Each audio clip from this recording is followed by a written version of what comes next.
Please welcome Azucena Abel.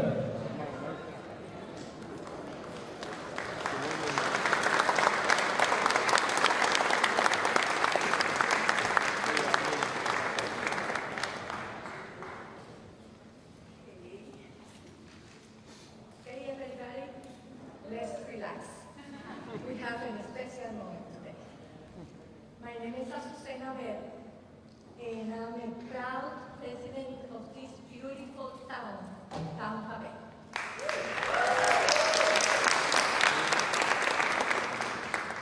I have worked hard all of my life to provide to my family. I came from Cuba very young with my daughter, and as a single mother, I raised her. Now even I'm helping my mother, 91 years old mother, dealing with health issues and even dementia. I'm so proud too that I also helped to raise my grandson, my daughter's son, which is a lawyer now, and he has a good job. But all of this took a lot of work and dedication. It was not easy.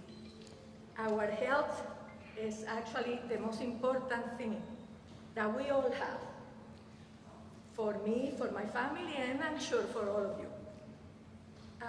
I have paid Medicare and Social Security through all my life. I rely on Medicare to my health, but the cost is getting very expensive.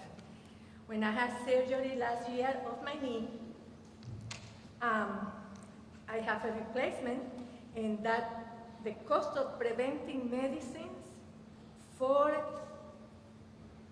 deal with that surgery, it was very high, to the point that I had to take a lower cost medicine that was giving me pain in my muscles and a lot of side effects. Well, seniors shouldn't be taking this type of decision at this stage of our life.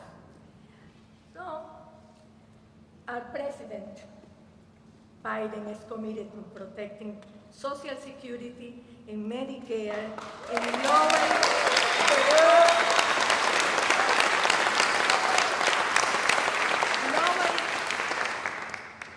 lowering the cost of health care for people like me and like you. Last year, he took on pharma and won. Thank God. I am so much appreciated the work he's doing to lower the medication price. That gives me confidence about my cost will be so I can stay healthy. Well, the moment came. That's why I feel today very privileged and very honored to introduce our President Joe Biden. Thank you.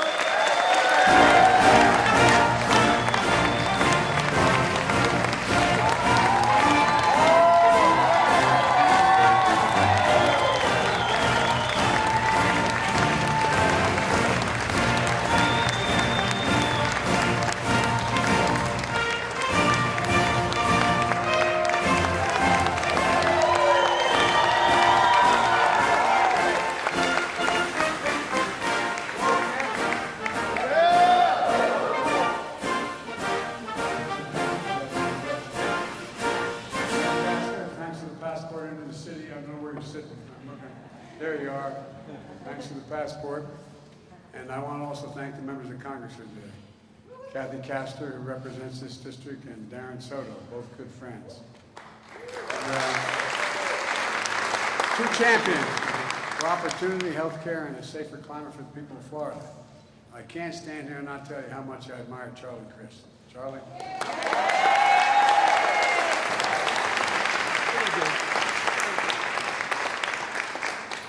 Don't think you're finished. Look, there's so many things we could focus on today at this great university, from education to foreign policy and a whole range of other issues. But earlier this week, I reported on the State of the Union. I said, it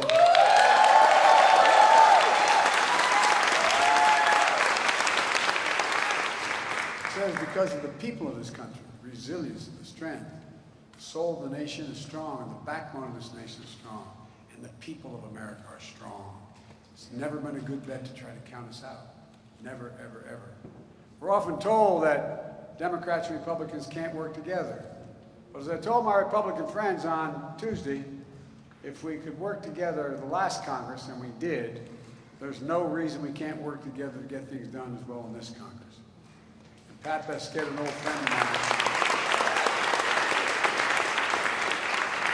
when I was up in the Senate for 270 years, knows I know what I'm talking about on that score.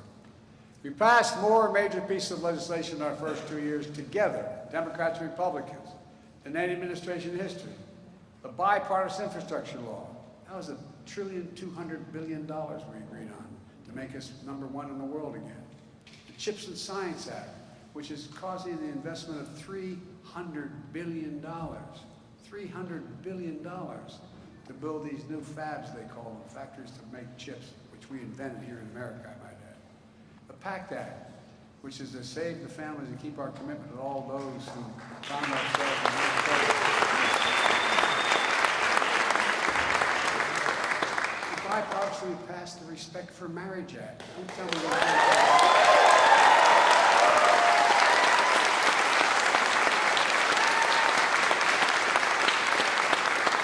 Years ago, I wrote, and there was great consternation over it, but we reauthorized it again, the Violence Against Women Act, the Election Reform Act. Folks, we did that in a bipartisan way. Democrats and Republicans did it. I don't know why they don't acknowledge they did any part of what's making the country great again. But in addition, we passed the American Rescue Plan, the Inflation Reduction Act. The people sent a clear message. Fighting for the sake of fighting gets us nowhere. There's things that we got to get things done. That's always been my vision for the country, and I think that's what the American people said in this off-year election. Yesterday, I went to Wisconsin, nice and warm like down here, to talk about how we're building an economy from the bottom up and the middle out.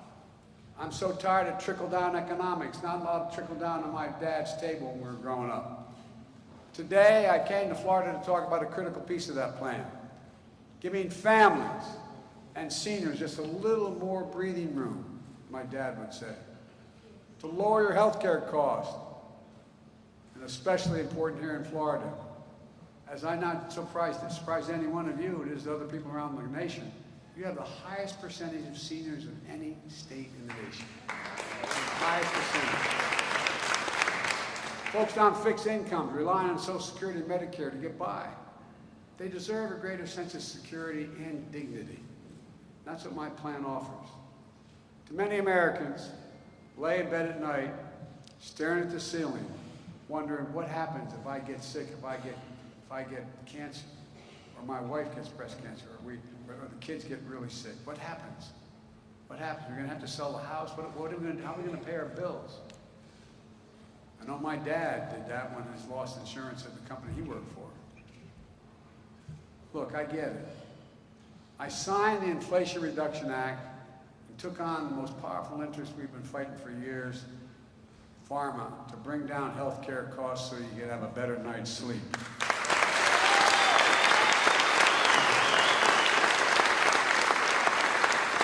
Although we passed it in the middle of last summer, and we let people know what was in it, no one saw it because it didn't take effect until January 1st of this year. Not a minute too soon. 1 in 10 Americans has diabetes. Millions need everyday insulin to stay alive. Insulin has been around for 100 years. Matter of fact, the guy who invented it didn't patent it because he thought it should be available to everybody. It costs drug companies roughly $10 a vial to make, $13 total to package. Yet Big Pharma has been unfairly charging people hundreds of dollars more, making record profits, but not anymore.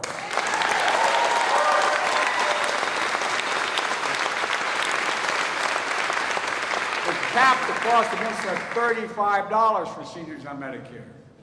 But there are millions of Americans not on Medicare, millions, including 200,000 young people with type 1 diabetes that need this insulin to save their lives.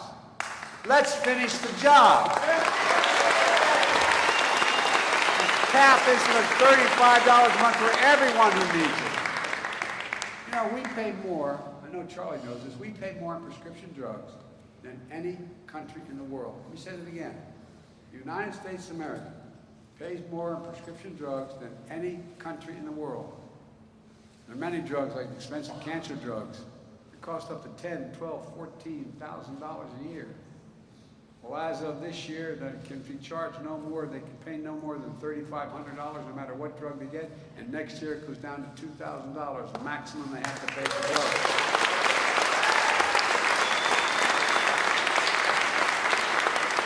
No matter how expensive the drug is, the total for the year is only had to be $2,000. And if drug companies raise prices faster than inflation, they'll have to pay Medicare back the difference. Have to pay them back.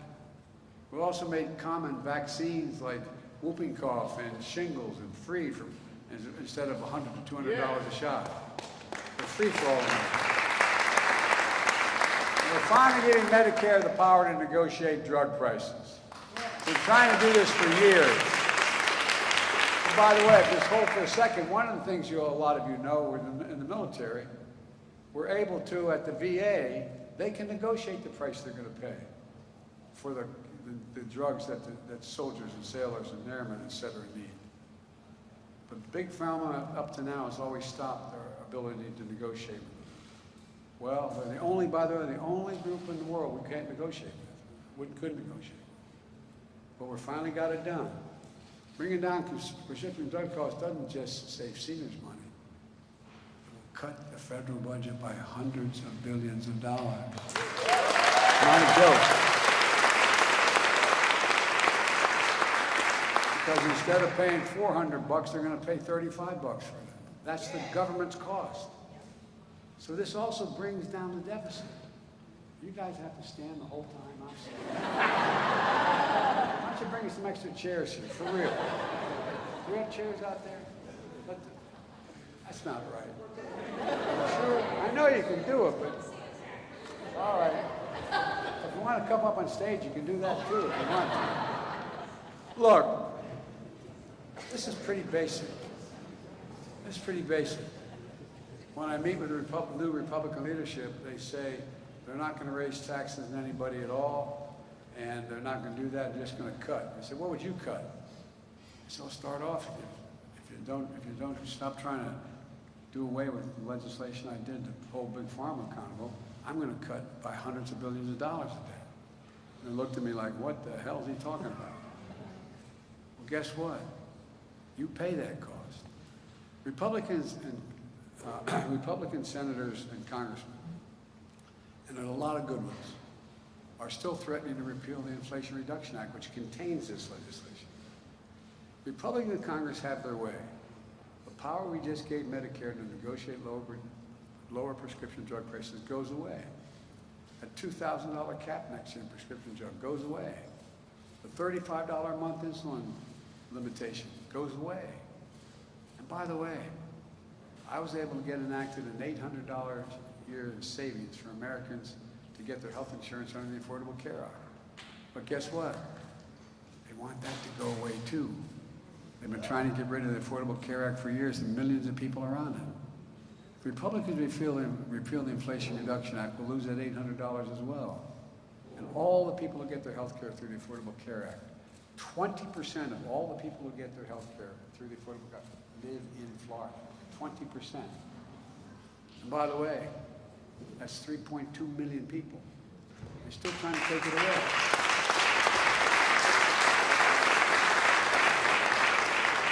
And I might note just parenthetically, to get back to this, but we were able to do all this, and I cut the budget by $1.7 trillion. 1.7,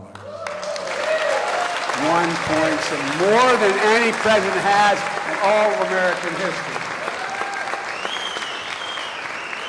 One of the reasons why, if you can hold for a second, one of the reasons why is because I thought it was time people began to pay their fair share a little bit. You know, in 2020, there were 55 American corporations of the largest Fortune 500 companies who made $40 billion. They paid zero in taxes. I really did something offensive to them. Made them pay 15%. That's less than a nurse pays or a firefighter. But that 15%, guess what? It paid for all this. Raise your hand.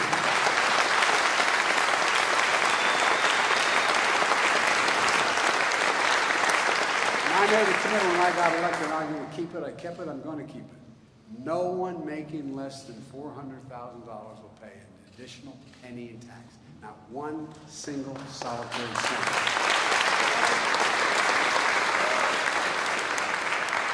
So folks, this is doable. It's just, I mean, I'm not going to embarrass anybody or myself here by asking you, anybody who thinks the federal income tax system is fair, raise your hand. It's not, look, you got, right now, there are 1,000 trillionaires in America.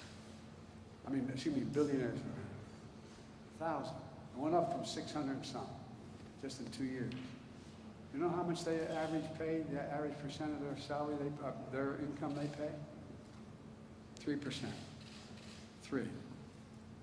Well, it's less than the police officers I met a little bit earlier. Well, folks, look, make no mistake about it. If they try to raise the cost of prescription drugs or abolish the Affordable Care Act, I will veto it.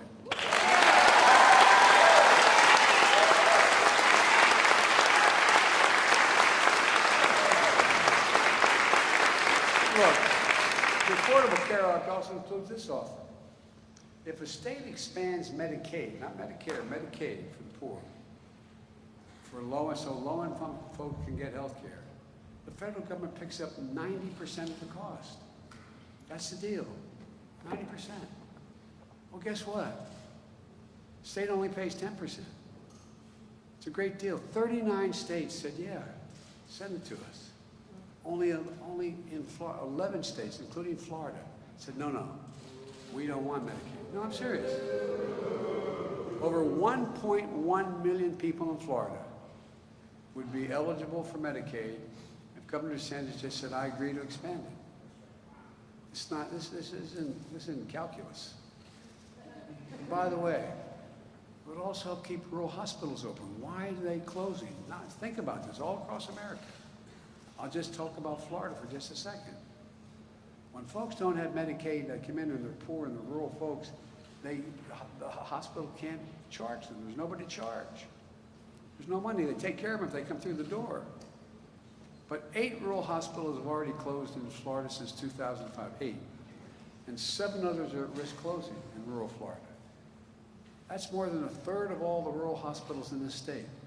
And it matters. You know what the reason, the further distance the hospital is from your home, if you have a tragedy, if you have an accident, the higher the percentages you'll die. Because it takes so long to get there, to the nearest hospital. That's just a statistic. The only reason Medicare expansion hasn't happened here is politics. It's time to get this done.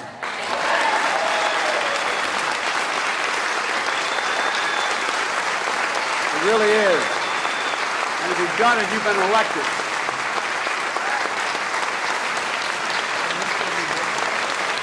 I really mean it.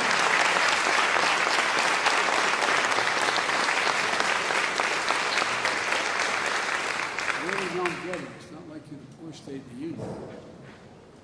Look, now you may have seen, we had a little bit of a spirit debate at the State of the Union. Well, I guess I shouldn't say anymore. But particularly Social Security and Medicare. Republicans seemed shocked when I took out the pamphlets they were using about cutting Medicare and Social Security. Read from, Senator Scott's proposal. Read from a proposal from the senator from Wisconsin. They were offended. Liar, liar. By the way, the last person who said that on the floor of the Senate got censored by the Senate, by the Congress. but there are about 4 or 5, I don't know how many. I reminded them that Florida's own Rick Scott is the guy who ran the Senate campaign committee for Republicans last year, had a plan to sunset. Maybe he's changed his mind, maybe he's seen the Lord. But he wanted to sunset, meaning if you don't reauthorize it, it goes away. Sunset Social Security and Medicare every 5 years. Now, it's not likely to get voted out, but I'll tell you what, it's likely it got cut drastically if you had to do it every 5 years. The very idea the senator from Florida wants to put Social Security and Medicare in the chopping block every 5 years, I find to be somewhat outrageous. So outrageous that you might not even believe it. But it's what he said. I won't do it again, but well, I will. 12-point American Rescue Plan. One of the points, all federal legislation is such that's every 5 years. The law is worth keeping. The Congress can pass it all over. Look, if it doesn't get reauthorized, it goes out of existence. If Congress wants it, they got to keep it, and they got to vote on the same thing. And then, in case there was any doubt, just yesterday, he confirmed that he still likes his proposal. Well, I guarantee you, it will not happen. I will veto it. I'll defend Social Security.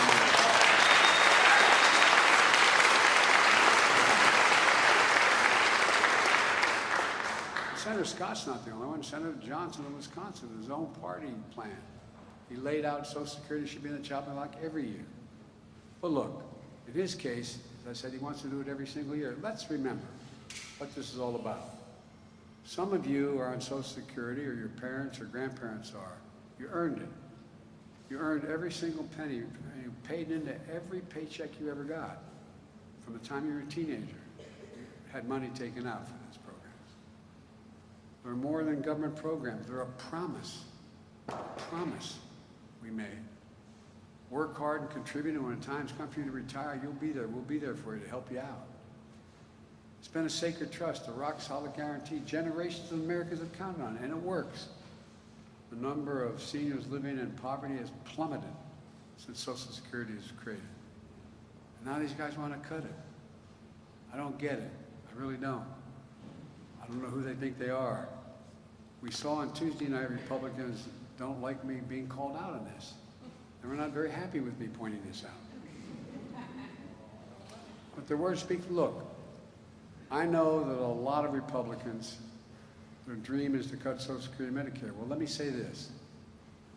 If that's your dream, I'm your nightmare.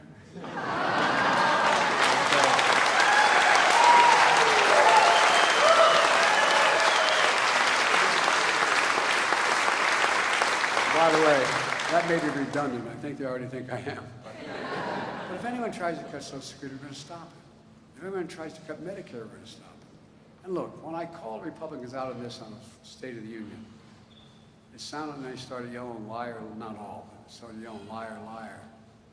And I said, that means you all are for keeping Social Security? They all stood up, said, yeah. I said, well, we got a deal.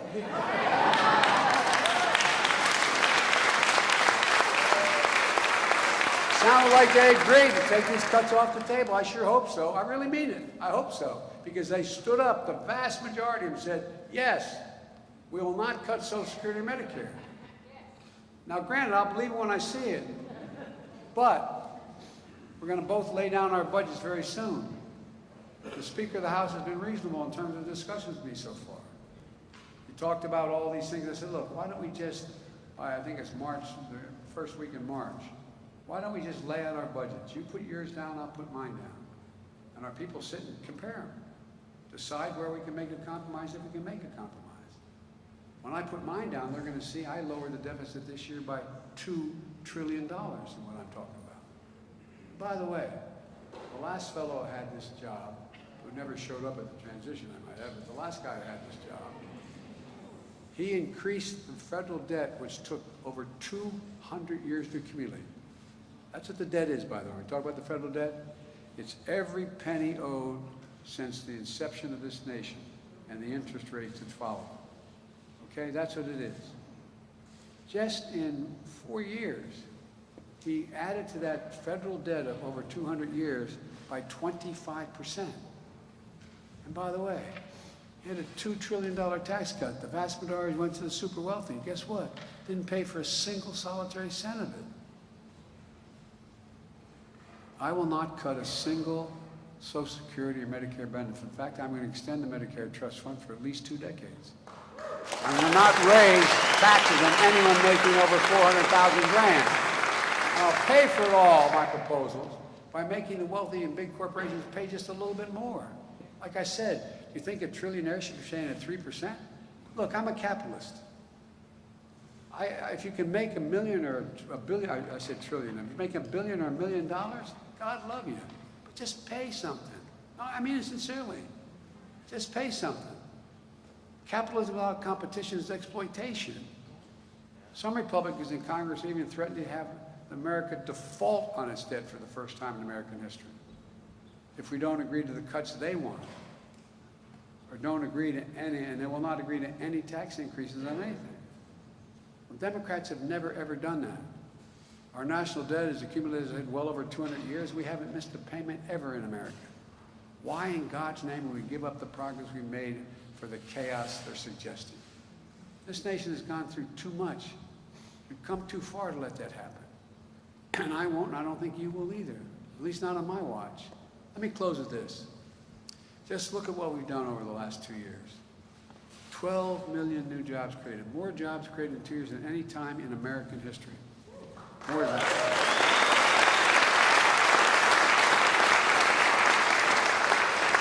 800,000 manufacturing jobs.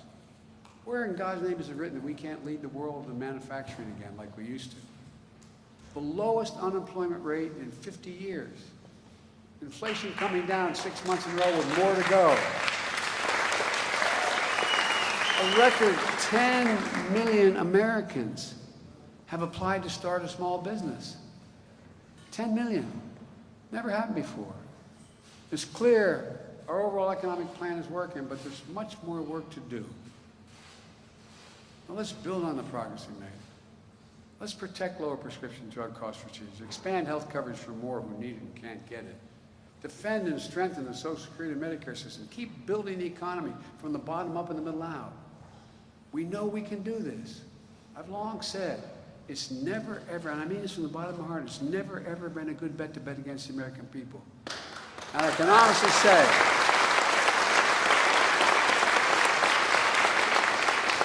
we've got a lot more to do, but I've never been more optimistic about America's future.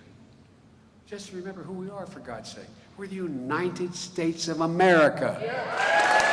Nothing is beyond our capacity if we work together. So God bless you all, and may God protect our truth.